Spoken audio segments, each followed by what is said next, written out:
Welcome to engineer गुरुजी। आप सभी लोग का इंजीनियर गुरुजी में बहुत बहुत स्वागत है। आज हम लोग पढ़ेंगे एनसीईआरटी क्लास 11 एक्सरसाइज 1.4 और हम लोग कम समय में मैक्सिमम चीजें सीखेंगे और उस क्वेश्चन से रिलेटेड जितने मैक्सिमम पॉसिबल कंडीशन है उसको भी सोचते हुए आगे बढ़ेंगे। तो चलते हैं क्वेश्चन नंबर फर्स्ट की ओर। क्वेश्चन नंबर फर्स्ट एक्सरसाइज 1.4 आपसे क्या बोल रहा है, फाइंड द यूनियन। आपको सब कुछ हम पिछले लेक्चर में बता चुके हैं, जो भी हमारी सीरीज है सेट की उसमें आप देख सकते हैं कि कैसे सेट को सॉल्व करते हैं, कैसे सेट को रिप्रेजेंट करते हैं। ये सब सारी चीजें आपको मिल जाएंगी वहां पे। तो हम लोग तेजी से क्वेश्चन पे अटैक करेंगे और आगे बढ़ेंगे। तो सबसे फर्स्ट क्वेश्चन है आपका, फर्स्ट का फर्स्ट आपसे बोल रहा है कि आपको क्या करना है, each of the following sets find union. Union को आपको फाइंड करना है। तो जो सबसे फर्स्ट है x इक्वल टू, यहाँ पे सबको आपको क्वेश्चन डिस्प्ले हो रहा है 135। हम एक क्वेश्चन राइट कर रहे हैं, इसके बाद हम क्वेश्चन को डायरेक्ट अटेम्प्ट करेंगे। y equal to 1 2 3। आपसे पूछा क्या है, find x union y। Find x union y means सारे नंबर को हमें मिला देना है, जितने भी रिपीटेड एलिमेंट है उसको डिवाइड कर देना है। तो कंसीडर करते हैं 1 2 3 5, खत्म। यही हमारा आंसर था। यूनियन में क्या करते हैं, हम सारे नंबर को मिला देते हैं। सेकेंड क्वेश्चन में है आपका x, क्या लिखा गया है देखिए, ए ई आई ओ यू, ये आपका क्या है, एक वॉवेल्स है। बी में क्या लिखा गया है, ए बी सी। तो आपको अगर मिलाएंगे हम दोनों को, अगर हम मिला दें, यूनियन ले लें, तो A union B equal to A E I O U है। तो ये तो अगर पूरा रहेगा, और सेकेंड में जो ए बी सी था उसमें से हम ए बी सी ले लिए और ई I O, A E I O you, ये हम पूरे टर्म को ले लेंगे। क्वेश्चन आपको यहाँ पे डिस्प्ले हो रही है, आप वहां से क्वेश्चन को रीड करिए, यहाँ पे सोल्यूशन देखते हैं। तो ऐसे क्या, यूनियन को हमने क्या किया, मिला दिया। थर्ड क्वेश्चन में आपसे बोल रहा है x such that x is a natural number multiple of 3। तो आपको क्या बोला कि जो एक x है वो मल्टीपल ऑफ क्या है, 3 है। तो 3 का मल्टीपल कितने होंगे, 3 6 9 12। लिमिट दिया है आपको, जब लिमिट नहीं दिया है तो हम लोग directly a equal to A, then union फाइंड करना है। क्वेश्चन बी आपको दिख रहा है, तो क्वेश्चन बी में क्या बोल रहा है उसी में कि ए आपका क्या है, नेचुरल नंबर है जो कि 3 का मल्टीपल है, and B is the natural number less than 6। जो बी है आपका नेचुरल नंबर है लेस देन, और इक्वल टू का साइन नहीं दिया, only less than, then will be right x 1 2 3 4 5 6, b if it is a and b, find a union b।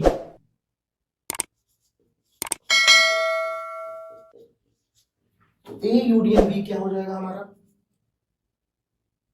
क्या क्या हो सकते हैं, सारे नंबर को तो हम पहले लिख देंगे, जो सबसे छोटा होता है उसको सबसे पहले हम लोग लिख देते हैं, यानी सेट एक सेट बी के तो पूरे नंबर्स होंगे। फिर इसके बाद इसका मल्टीपल देखते हैं, 3 6 9, ये तो हमारा थर्ड क्वेश्चन हो गया। फिर फोर्थ क्वेश्चन में बोल रहा है x such that x is the natural number, जो हमारे पास नेचुरल नंबर होने चाहिए वो कैसे होने चाहिए, natural number less than or equal to 6 and greater than 1। यानी जो नंबर होने चाहिए हमारे 2 3 4 5 एंड 6। क्यों, क्योंकि हमारी कंडीशन यहाँ पे दिया है कि 6 को लेना है और 1 को स्किप कर देना है। फिर यूनियन लेना है हमें b का, तो b आपसे क्या बोल रहा है, x such that x is the natural number. वो नेचुरल नंबर कहां से होगा, 6 से बड़ा होगा और 10 से छोटा होगा। तो हमको ये पता चला। तो अगर हम इसकी बात करें यूनियन की, तो इसका यूनियन क्या हो जाएगा, 2 3 4 5 6 7 8 9 हो गया।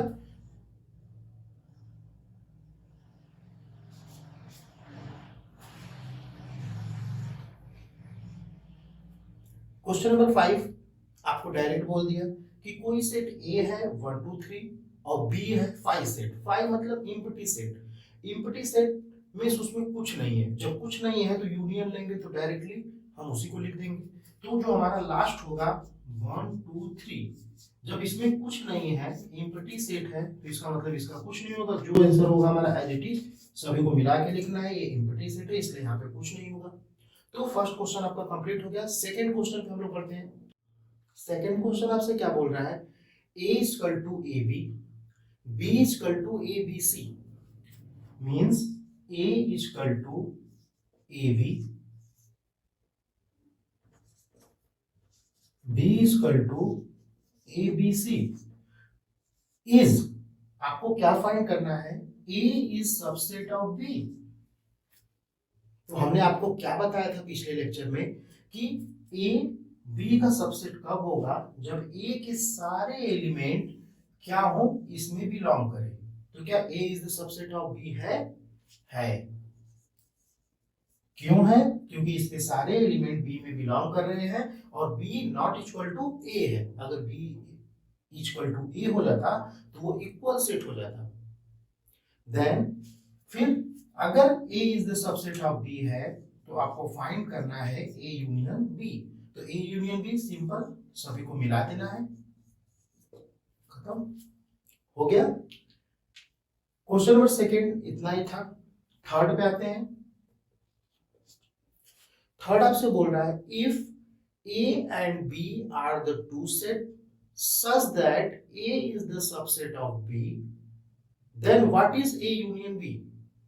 सेम क्वेश्चन, आपको क्या बोल रहा है, कोई ए, सेम इसी को हम इसी को क्या करते हैं, कोई एक अपने से एग्जांपल सोचेंगे, A B, A is the subset of B होना चाहिए।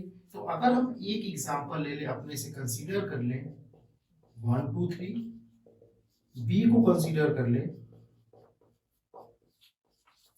ये, तो ए के सभी एलिमेंट बी में है। जब ए के सारे एलिमेंट बी में हमारे बिलोंग कर रहे हैं, it means A is the subset of B, then we can say A is the subset of B and B is not equal to A. Find A union B। तो हमारा A union B क्या हो जाएगा, 1 2 3 4 5 6 हो गया हमारा। Second और third question same ही थे, इसमें आपको अपने से एग्जांपल को एक कंसीडर करना था। कुछ भी ले सकते हैं, ए E I O U A to Z, ये भी हमारा एक सेट बन सकता है। इवन और कुछ इवन का फिक्स पॉइंट तक, कुछ इवन का लार्ज पॉइंट, उसको भी कंसीडर कर सकते हैं। क्वेश्चन नंबर थर्ड हमारा कंप्लीट हो गया। क्वेश्चन नंबर फोर्थ पे आते हैं। फोर्थ आपसे बोल रहा है कि a equal to 1 2 3 4, B equal to 3 4 5 6, C equal to 5 6 7 8 and D equal to 7 8 9। आपसे पूछा यूनियन, तो यूनियन पूछा, तो यूनियन के लिए हमें कुछ नहीं करना है। अब पहला क्वेश्चन आपको दे दिया A union B, A union B।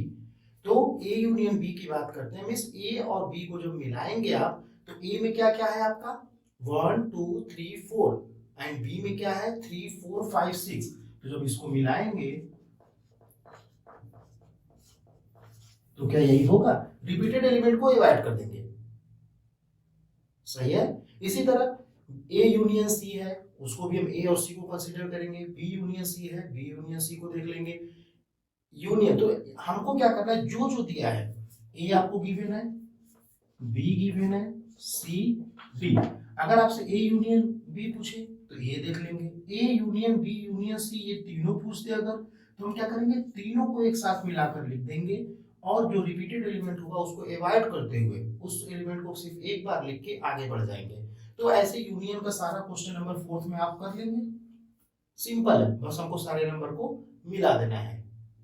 Question number 5 में आपसे बोल रहा है जो भी आपको ऊपर गिवन डेटा था 1 2 3 4 b equal to 4 5 6 7 c equal to क्या है आपका 5 3 4 5 6 ये हो गया।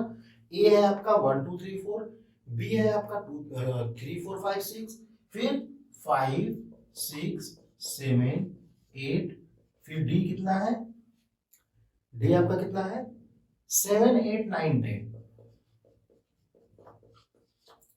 तो पिछले क्वेश्चन नंबर 4 का ही आपको ये लेना है। अब आपको पूछ रहा है सेम जहां जहां पे आपको ए यूनियन बी आपने फाइंड किया था, तो कितना फाइंड किया था 1 2 3 4 5 6।